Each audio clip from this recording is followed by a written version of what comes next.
Hi, and thank you for joining us today for JustCollect.com's pack ripping. Today we're going to be breaking open a 1966 Philadelphia football cello pack.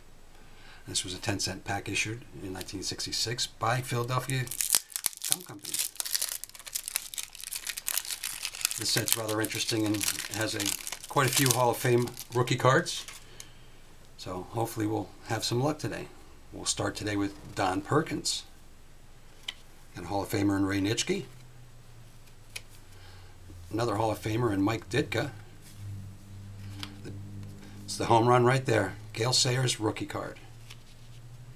We have Jimmy Steffen. Herb Adderly, another Hall of Famer. New York Giants football team. James Steiger. George Andrie. Irv Cross, also seen by many as an announcer, I believe on the CBS football games, and Ross Fichtner.